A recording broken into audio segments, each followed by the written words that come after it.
shit, if they have to ask her husband, maybe I went too far with it. My daughter asks all the time, why can't me and mommy live together? You know, I think one of the biggest lessons in business that you'll ever have is failing. I'm not a father. We already, mentioned that. Not that you know. Not yet. Yeah, not that I know. Yeah. As a patriot, dude, how do you raise your kids to love America when the world feels split down the middle?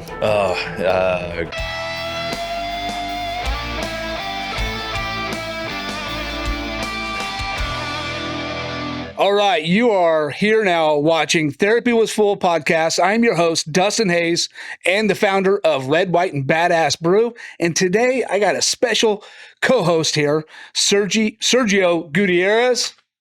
How you doing, buddy? Doing great, man. Good morning, good afternoon, good evening to you, wherever you are. We've known each other for a little bit now. I would say, 2-3 years. We met at a Veterans in Business. That's right. Event. And you're a musician and artist, and you were up there with a band playing and got off stage and painted what? I painted the flag raising at Iwo Jima. Did I pronounce that right? You did. Okay, good. Yeah. And I approached him because he was wearing this really killer American flag blazer, and I just had to know who this guy was. And glad I did. That blazer's actually been iconic.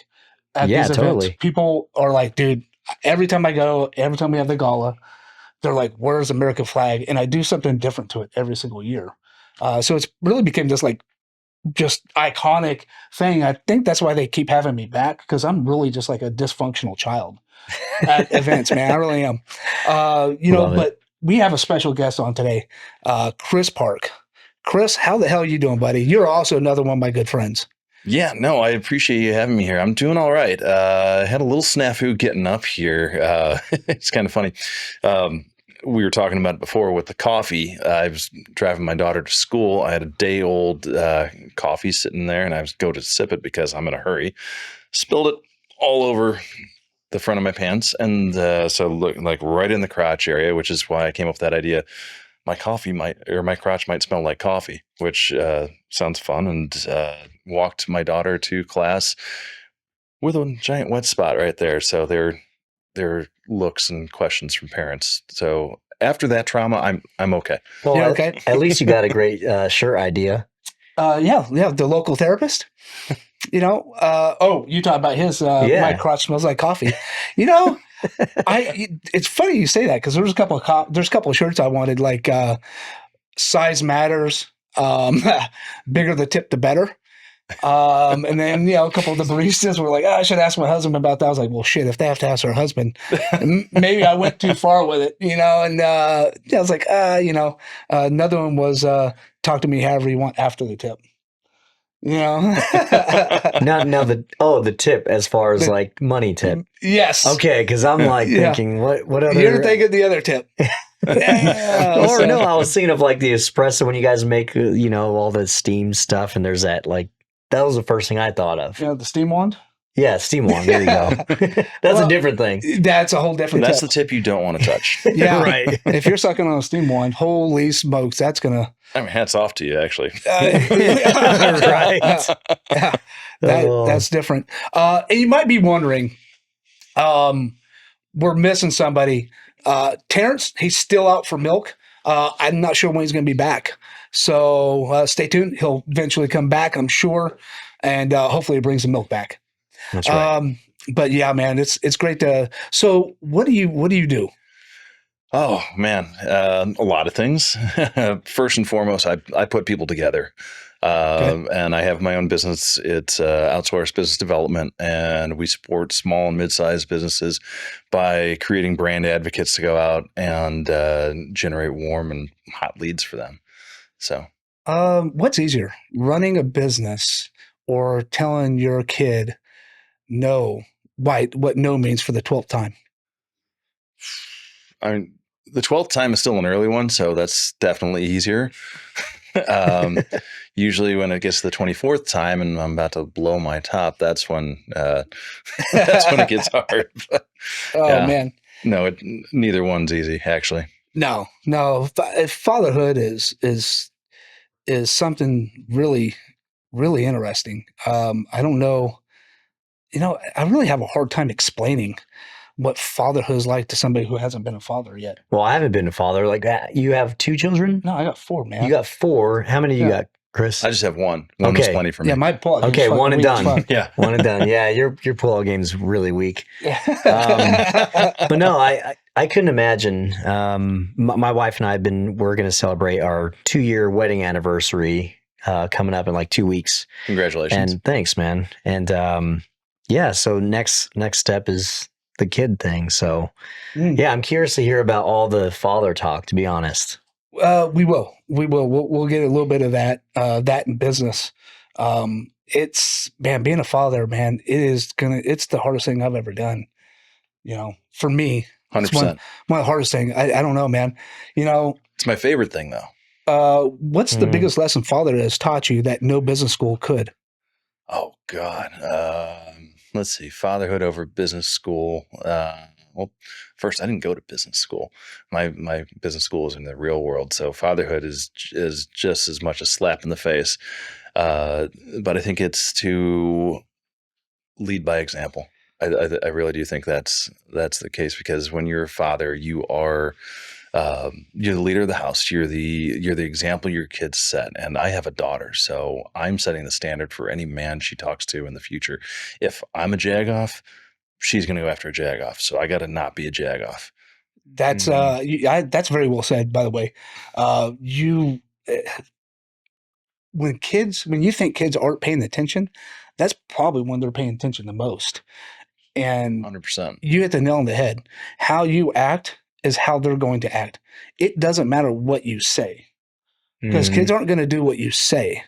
They're going to do how they are taught to do by your actions. Or they will accept those actions. Like you were saying, if you're a jack off, she's going to meet a man and be like, well, he's a jack off too. Like, it must be fine because my dad is one. Yeah. Yeah. No, it's a whole cycle. Actually, I went through a divorce and I kind of backtracked my progress. How long ago? About 4 years ago. Okay. And my daughter was like 1.5 at the time, but I had to do a lot of work on myself, kind of backtrack what happened to me and how I ended up in this situation. Turns out that, my father and I have always had tough relationship. I always was chasing his approval. And so I ended up getting married and trying to find someone that he would approve of. And so that's how I ended up in a divorce, so to speak. And then the person who I married then had so many of the same attributes as my father. So I stuck with the devil that Mm-hmm. So, and that ties right back into the whole, like, if you're not a good example for your kids, then that's all they know. That's what they're going to seek out in the future. And you're not setting them up for success. You gotta break so you got to that set them cycle. up. Yeah. You got to set them up for success. So I'm trying really hard to do that. That's great. I was the same way. I wasn't really looking for approval. I asked my dad for marriage advice. My first wife ended up getting pregnant after 4 months. And so I asked my dad, hey, what should I do? He's like, well, you got to make an honest woman out of her and marry her. And I was like, okay. And so I did. Hindsight 2020 though, man, my dad's been married 4 times. Probably not the dude you want to ask for relationship advice, right? How to get divorced? Fuck yeah. Expert. But relationship, I don't, man. I would rather take advice from somebody who's been together for 35 years than somebody who's had 5 wives. I don't know about this. So yes, I'll agree with that, but then I'll also disagree with that, because sometimes you need a few at bats. Sometimes I agree. Sometimes it takes a couple different people with different pairings to get it right. And that, we're each different. We're each grown in different directions.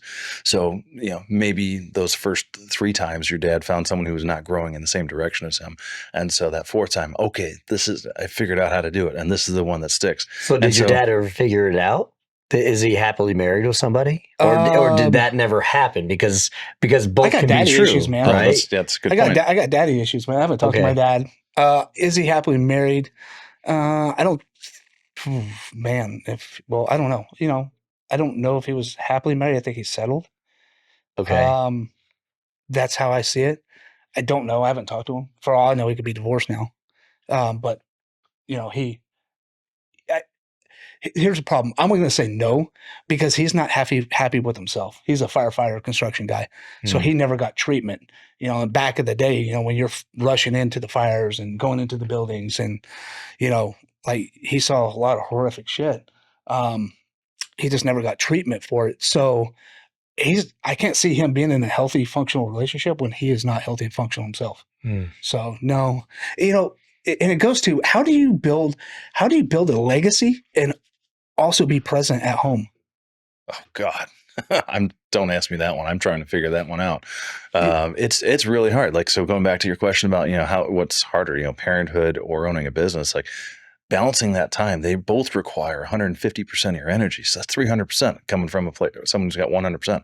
How do you do it? I think I'm still figuring it out. I think any other parent out there who's an entrepreneur is figuring it out too. I love this when I hear somebody saying, the only thing you don't sacrifice is family time.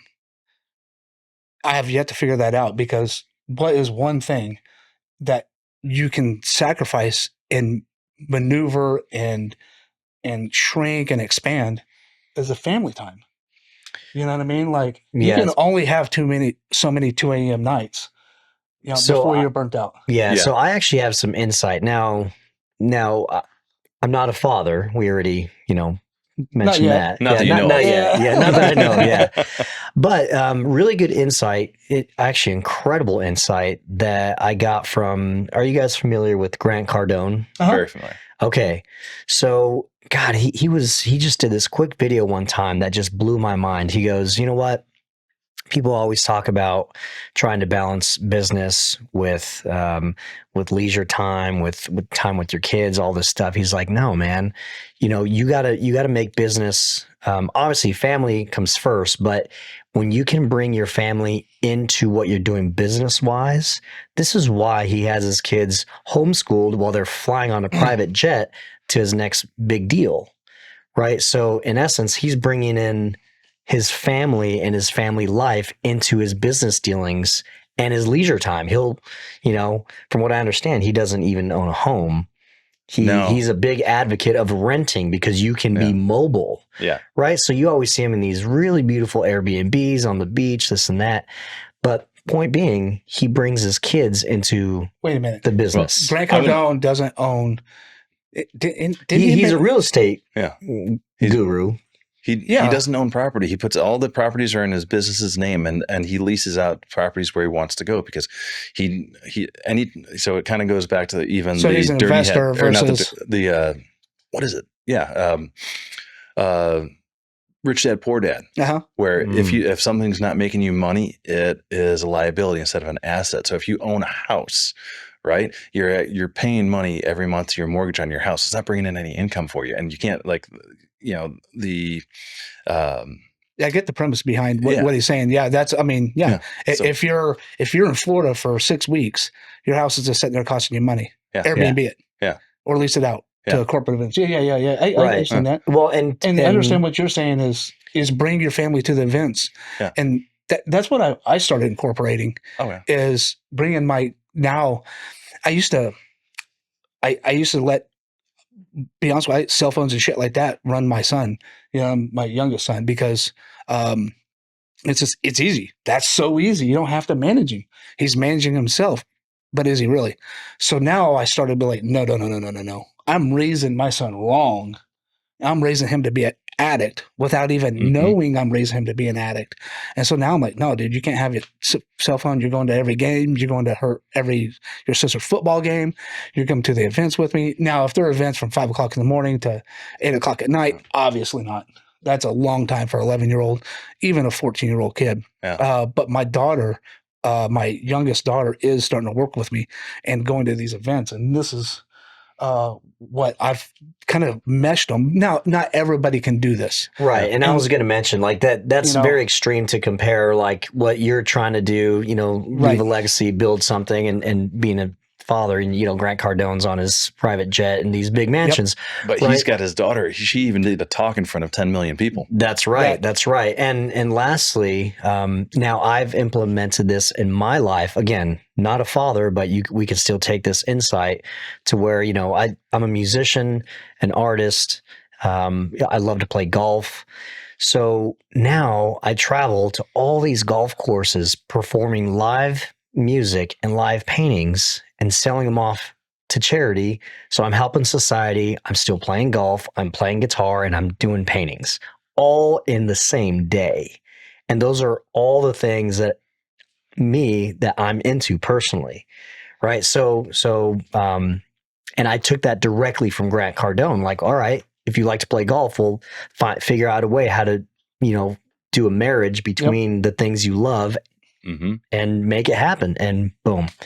So it is possible. And the best way is like, if your kid's into sports, it doesn't matter what it is. So, my daughter's into flag football. And so now I go take her out up after practice and go practice with her flag football. I go practice drills. I go practice catching. She's a wide receiver. Do you give her coffee first? No, she's funny. That's a whole different episode. She does drink coffee. Mother inspired, kind of thing. So like, she doesn't like going to my coffee shop because of her mom doesn't like going to the coffee shop. Type of thing. You know what I mean? So it's like, that's fair. It's kind of like mother inspired type of deal. So then when I have her, I take her, she goes get something, but she's also very health conscious. So like, she works out, she's very health conscious. Like, when I can't control myself, if there's a bag of fucking donuts, dude, I'm eating them, where she would take like a donut hole, eat half a donut hole, and she's good leaving the other half. You know what I mean? Type of thing. Like, how old is your daughter? 14. And yours? 6. 6. Okay. Yeah, that was a big difference. Yeah. But I think my daughter does the same thing with some of the sweets or stuff that's not good for you that I put in front of her. I think it might be a female thing where they just have that self-control over food. Where like we as guys, like we sit here and like I'm a 240-pound guy. Put food in front of me, I'm going to scarf it down. Yeah, and the girls are like, especially pumpkin spice. You put pumpkin spice in front of me, fuck. Oh man, game over, dude. Really? It could be a pumpkin spice flavored turd. God. He's like, I'll take a bite. Just a minute, just to see what it tastes like.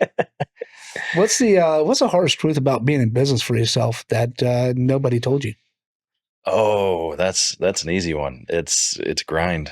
It's grind. Everyone, everyone sees people like Grant Cardone or other big success stories, and they don't realize how long that journey is from point A to point Z, let alone even getting to point B and what it takes to get there. I mean, it is. But you skip all those if you're on Instagram.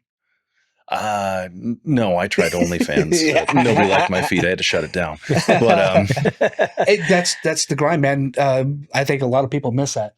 I think a lot of people don't understand the hustle that you're going to have to do in order to own your own business and run your own business and fail. I think one of the biggest lessons in business that you'll ever have is failing. 100%.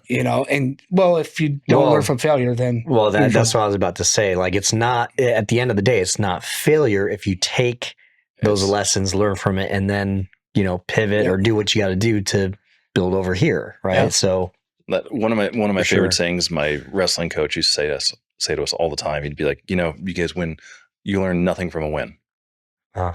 And there's so much truth in that. Like, if you do it wrong, you learn how to improve. You learn how to get better. You learn how to, you see the flaws. Hopefully you see the flaws. Some people don't. Some people spend a lot of time banging their heads against the wall or, doing the same thing over and over again. So hopefully you see your flaws, or you listen to someone who sees them for you. But and another aspect is being open to hearing about those flaws or to admitting those flaws. People don't want to admit to them, right? No. That's the hardest one of the things to admit is when you're wrong, when you failed. I've grown accustomed to it. I don't love failure, but when I do, I love it because it's the hardest lesson. It's the hardest lesson to learn. It's like, dude, how do I not do that again? Like, I gotta put things in place so I don't fail like that again. And every level, every step, there's just different kind of failure. There's different lessons that are going to be learned. Another devil, man. Another devil. Procrastination is one of those devils. Oh man, that's the hard, man. That'll kill you. That'll kill your business, man. 100%. One of the things on your shoulders, man. How do you stay motivated on your worst day? Well, when you click on my phone, first picture is my daughter. There you Okay. go. So Is she your inspiration? yeah, 100%, 100%. Like I want to create for her a really good life. That's even part of the reason for my divorce is like I couldn't set a good example with my ex-wife for what a loving relationship looks like. So we had to scrap it and start again.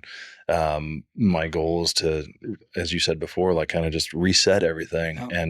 and change the trajectory of it. How would your daughter describe you? Like more like Tony Stark, present but chaotic, or Homer Simpson, you're always there but messing it up? Don't.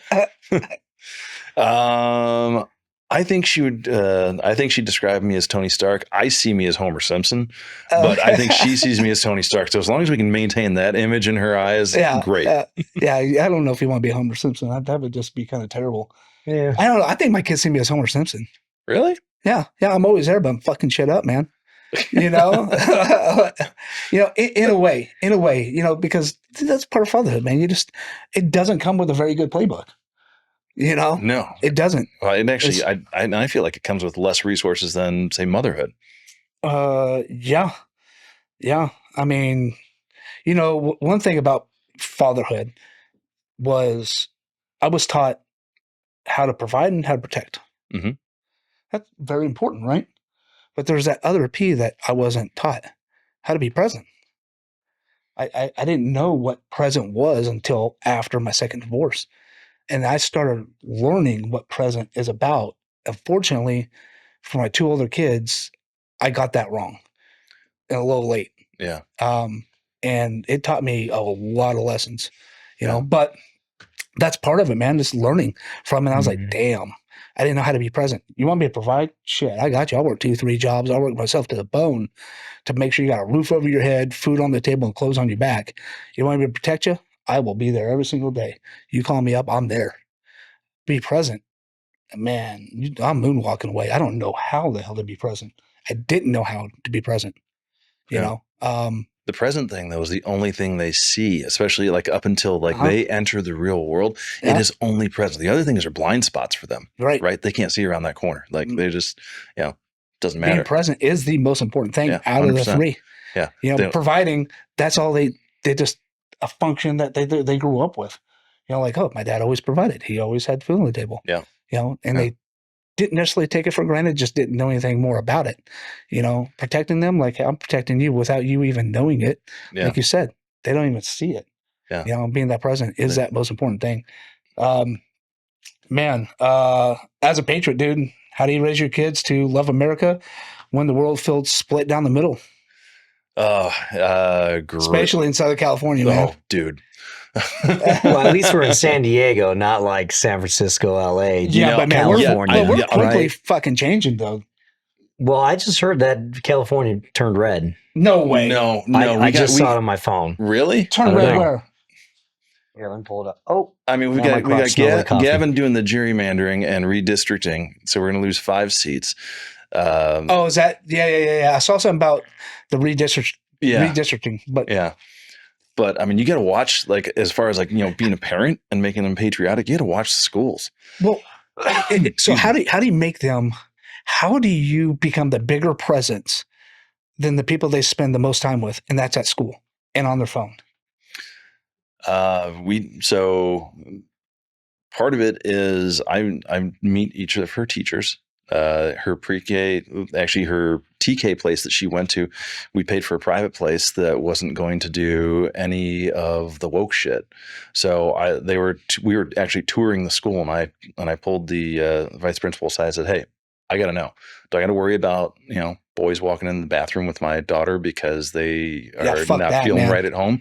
And she's like, "No, we don't play that." Yeah. I was like, "Good, okay, you can take my money." Yep. But like and then parent-teacher conferences, I look in the classrooms and everything like that. I look at every single one of her homework assignments. I just make sure, I make sure that it's not sexualizing them at such an early age. Like that's one of the things. And then the other part is like, she goes to veterans elementary school. Like that's, it's patriotic in itself that, they do the Pledge of Allegiance every single day in both English and Spanish because we're down in South Bay and everything like that, which I think is great. And the population of where she goes to school, it's veterans or active duty. So that's awesome. Cool. Man, that's remarkable. Yeah. That is really pretty cool. Yeah. I like that. I like that, man. I like that a lot. That's, man, that's interesting. I didn't even know that was a thing that they had all veteran school or all active duty military school. I mean, okay, so all is an exaggeration. There's a mix of other people in there. Yeah, but it's like a 90%. Yeah, 90%. Yeah. I mean, that's a good wash, man. Yeah. I mean, because you wash out a lot of the riffraff. Hopefully, man. Not saying everybody in the military is like the best, but man. But crazy times. At least they're not putting, kitty litter in the bathrooms for these kids, and instantly pull her out. Like instantly. Those are weird times that we went through. I hear they're still doing stuff like that here in North County. Probably. That's crazy. So nothing against North County. I've just heard of a few things up here. Mm-hmm. Like I actually like it up here a lot. If your kids had to write a Yelp review about you right now, would they give you 5 stars or would they roast you harder than TikTok comments? I think she would give me 5 stars because she doesn't know any better. Yeah, for being 6. Yeah. Yeah. What about yours? Oh, well, my son would rap battle me and probably roast me. And same thing with my daughter. They would roast me. They wouldn't give me 5 stars. Just out of pure. But they're also a little older and they know better. Oh, and they talk shit. There you go. Yeah. Well, I think I have definitely instilled the art of satire, being funny, and don't take life too seriously. However, in turn, they are doing that same thing back to me. And now I'm just like, like, was this the right thing? Because now they're roasting me, So 100% is. But 100% it is. Well, I'm really curious. I'm always very curious. Speaking of fatherhood, what is the most difficult question both of you had to answer from any of your kids or from your daughter so far? And how did you answer that question? My daughter asks all the time, why can't me and mommy live together? Oh, that has to. She longs for that. She longs for that nuclear family, that feeling of stability and not having to split time between parents because there is just a little bit of chaos in that, and kids love stability. And I had to tell her, I said, look, mommy and I had to separate because we couldn't be good for you together. She's like, but I really want you guys to be together. And I'm like, God, trust me, kiddo, the chills, man. It's better this way. It's better this way. And she's got a boyfriend now too. Not my daughter. My ex. Don't worry. I was assuming that your daughter had a boyfriend at 6 years old. Got me, please. No shit, right? No, my ex has a boyfriend. I said, hey, look, mommy's got a guy who makes her happy. And I said, that's important that you see that and you enjoy that as well. And so does daddy have a girl that makes him happy? No. And every week my daughter tells me, Daddy, you need to be married because you need someone to take care of you. I said, oh, that's a very easy statement to make. All right, so you're more like Homer Simpson. You need a Marge. Yeah. That's funny. Oh, man. This one hits, man. It hits. It makes me sad because it was, how come you weren't there for me? Oof. And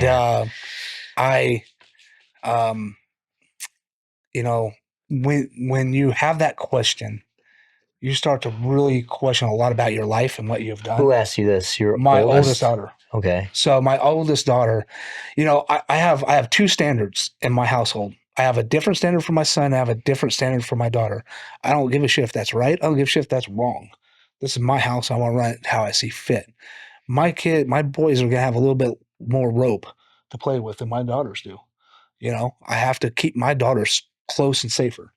And I kind of failed to do that because I did not know how to be present. I didn't know how to talk to my kids. I didn't know how to ask those tough questions. Sure. You know, the day, the very glossed over thing you can ask, like, how's your day? Good. Okay. You know, I mean, that's not a question. You know what I mean? You got to go in there. Hey, what was your favorite subject today? And you know, what was the favorite thing that you learned? Yep. And then you talk to them about that favorite thing that they learned. If you can't, you transition to something you do know about. You know, but you have a very beyond surface level conversation with them. And when she was hurt, you know, it was I didn't know it at the time she was hurt, but I was also going through some my own shit, which is no excuse not to be present, Right. you know, because they're always first. But you know, man, that was a hardest hitting question uh, I've ever got. I felt like you were never there for me. Why weren't you there for me? Man. So And again, I could provide, I could protect, but fuck, man, being present, I've never had somebody like that in my life. You know, and I grew up motherless, essentially, with a hard father. You know, so I didn't have this nurturing sensibility about me of like, oh, you know, it was like rub fucking dirt on it. Why are you crying? Type of growing up. You know, stop fucking crying. So let me make you feel a little bit better about that. So I had the same issue with my father. Never there. He'd show up when he could for some of my sporting events, but he'd always show up. He'd be doing business, right? He'd be on his cell phone, walking into the wrestling meet. Yeah, you know, see me wrestle, then tell me, you know, okay, you won, great job. What are you gonna do next time? And then walk off with the cell phone in his ear, like, you know, that kind of stuff. And it felt like he wasn't there for a while. But now, as a parent, I've found a lot of forgiveness because I know that he was out there. He wasn't present all the time, but he did very well and he took care of us. Yeah. So, you know, I've found some forgiveness there with him, especially being on the other side and realizing how hard it is and what it takes to actually try to make something and then be able to provide for your family. So, you know, I give him some grace, and hopefully your daughter is able to give you some grace when she becomes a parent. She did. Oh, well, she's already given it to me. Okay. She did. She apologized for some of the stuff that she's done and put me through. You know, and I did the same thing to her. I apologized for not knowing how to be present in her younger formidable years. And so now I'm trying to correct that, not overcorrect it, not showering with gifts or anything like that, because that's not real forgiveness. But more along teaching her the game of life now and being there when she needs it. Like little things. She needed help with a credit card, or like, you know, she asked me how to build credit. And I was like, all right, come over, I'll teach you. I'll teach you how to build credit. No, you know what? Fuck, no way, man. No, these schools, I have no faith in our fucking school system. I don't have faith in colleges. Well, you don't, because they don't teach this exactly. stuff. If they talk real world stuff, like if I was president, I would revamp how school is done across the United States. I would get rid of a lot of programs and focus on core things that need to be done: math, English, comprehension, and throw in some arts and some sports. All the other shit, social science, is there really a need? Can anybody give me the periodic table? Can they quote me the periodic table? Can they quote me shit about science right now? Probably not, man. It's, you know what I mean? Unless you're going to be a scientist. I don't want to deter kids from being scientists, but really they go and be a scientist after they're done in school and go off to college. You know, that's a degree. That's something you need a degree for in science. You can learn a little bit about that, but we don't need a full fucking 12 years of science. Right. I'm sorry, we don't. Give them a semester to get an exposure to it. If they want to, they can apply for as some an elective. As an elective, exactly. If they want it. You know, just same thing with art, just same thing with football, you know, all this other stuff. But really get back to the brass tacks and then teach them how to be freaking adults, how to balance a checkbook. Oh my God, I said checkbook. You don't even know what that is, kids. But the still adage is there, man. Or to tackle taxes with confidence, right? It's just like to let the kids know what taxes are and how to do them. It's supposed to be dumbed down for us because they want you and your kids to be stupid about money, of course, and to be tied down by credit card debt and by consumer debt, you know, which is wild. So here's something that's going to blow your mind. There's actually a nonprofit here in San Diego that their whole focus is teaching kids real world skills. So they take upperclassmen. What's the name of it? Huh? What's the name of it? It is Project Next. Project Next. Yeah. And so they take upperclassmen and they open up enrollment centers in the schools, and they teach them real world skills. So how to write a resume, how to communicate properly in a business interview, how to how to balance a checkbook, how to look at how to even start a business and look at profit and loss and all the other stuff we it takes. need that. Yeah, 100%. That should. Why does it have to be a nonprofit that's doing this? Yeah, why does it have just to? Why because can't said they want to dumb us down. They want to dumb us down. Oh yeah, it's the Rockefeller school system. Yeah. So I told her, I was like, look, I'm a prime example of what you don't want to be. And she's kind of like, huh? And you don't know anybody like this, because these are rare people out there. Right now, you have a chance to become a millionaire. She's like, what? How? I was like, all you have to do is take $300 a month out of your check. $300, or as much as you possibly can. If you have $3,000, do 600. Mm-hmm. But you take that every single month and you invest it. And you have somebody who's very wise and very smart with investing. And by the time my age, you're going to have a couple $1 million in the bank account. Mm-hmm. You're never going to have to worry about, man, can I buy a house? You're never going to have to worry about, can I buy a car? What can I do? I don't have the money. My bank account says nothing, but your investment says 2.5 million. Like, holy smokes. And so now I'm instilling into these kids of how to do this. So my daughter, I put her on my payroll. Why did I put her on my payroll?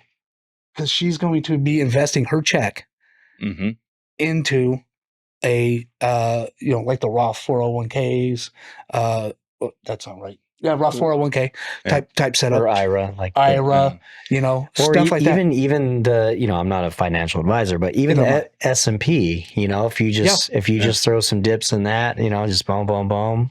Stock's a little bit different. That's a different strategy game. I do agree. You can run that risk now as you're young versus when you're 45, 43. And 46. 46.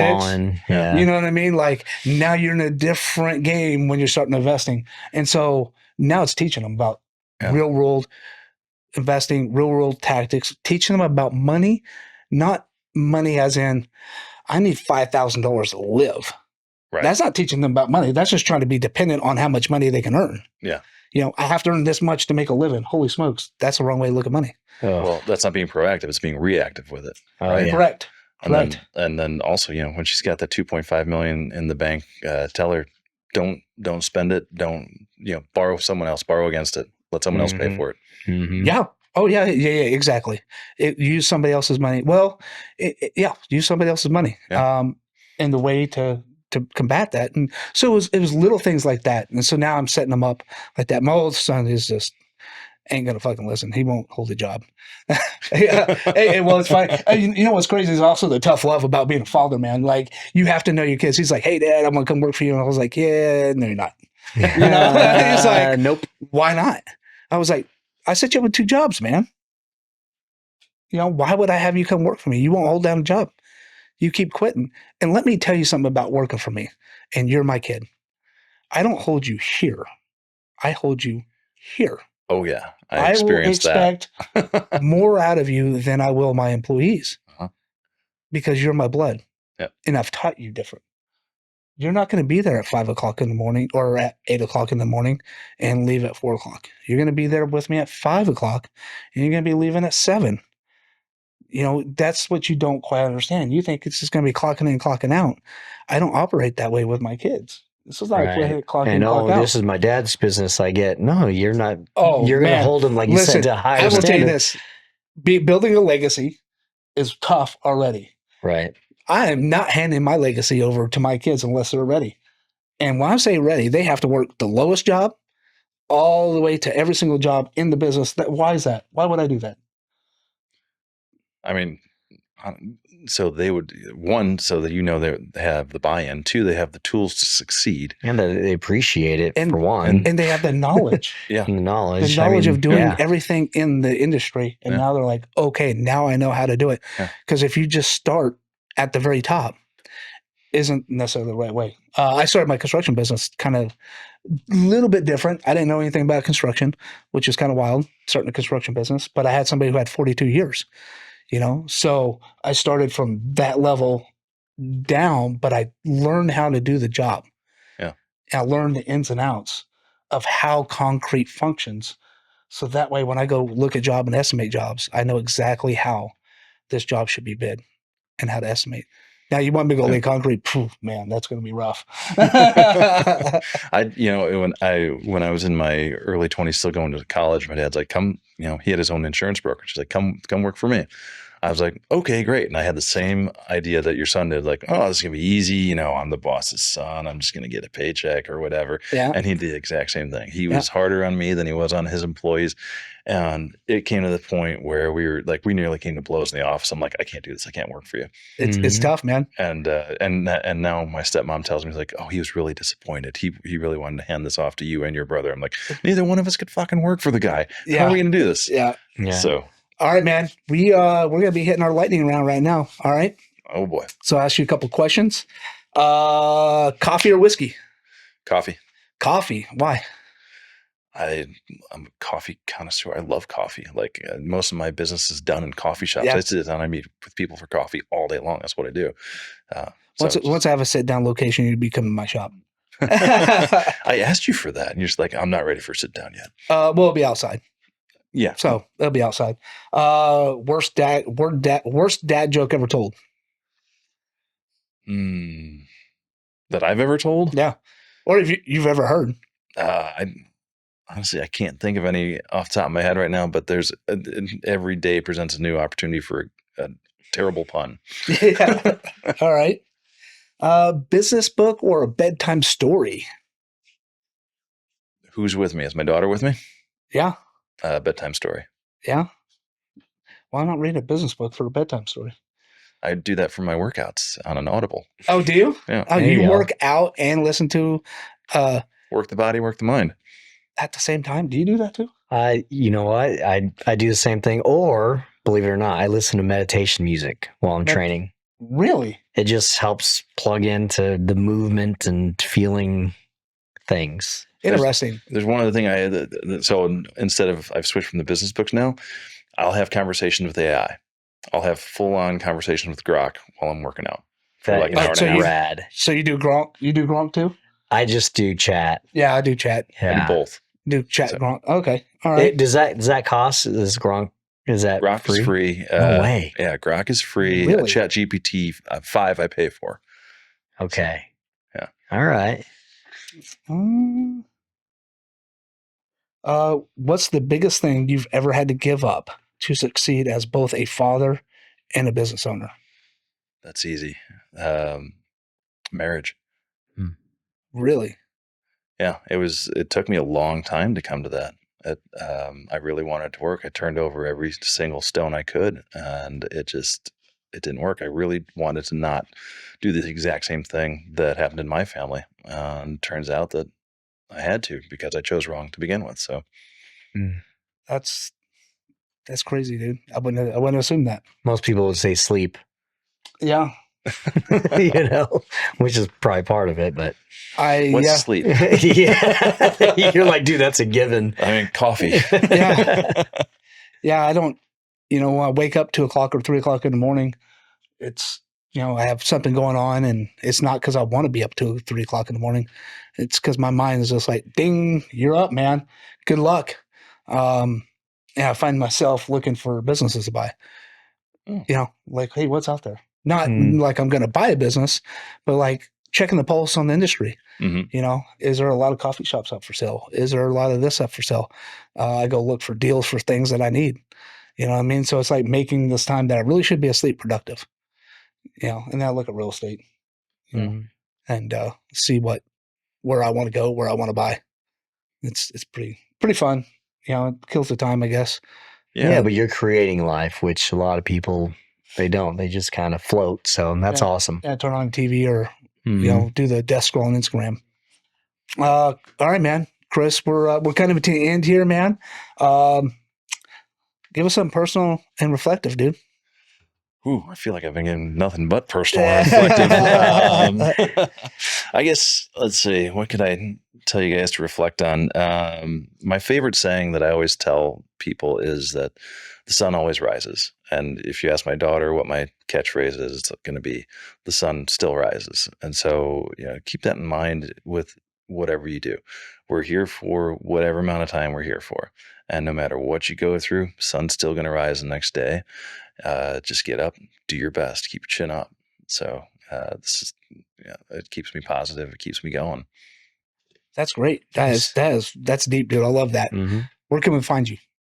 Well, I am located all over San Diego right now. I don't have an official office. We're set up in Imperial Beach, but most of the time I'm either working out of a coffee shop or working out of University Club.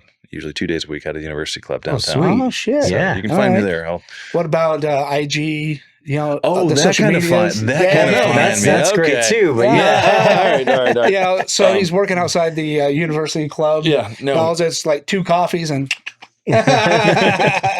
So you can find me most of the time on LinkedIn, but I am trying to get an Instagram page going with it's called Dirty Hat Dad, and I'm trying to post content on there for like dads, and maybe even get a podcast going of my own.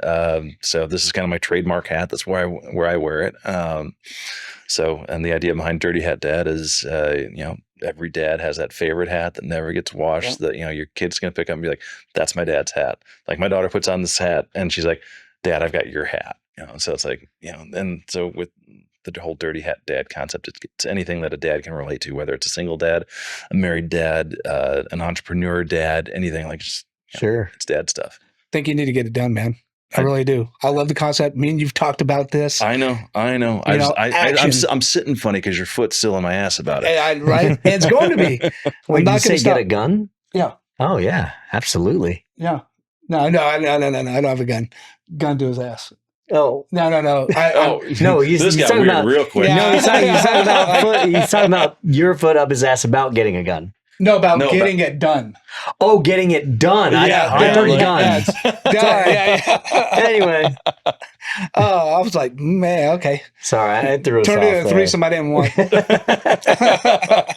We all feel a little violated. That's okay. Chris, thanks for coming on, man. Really do appreciate it. You have now just listened to Therapy Was Full podcast with a great, great guest, Chris Park, and nothing but a badass co-host. And Sergio a great Gutierrez. host here, Dustin Hayes. Thank you. I appreciate it. So check us out, like, subscribe, and stay tuned for some more hard, deep-hitting episodes. And we love to have fun. We want to hear your comments below. And remember, go check out Red, White, and Badass Brew that is going to fuel your mornings to also be badass.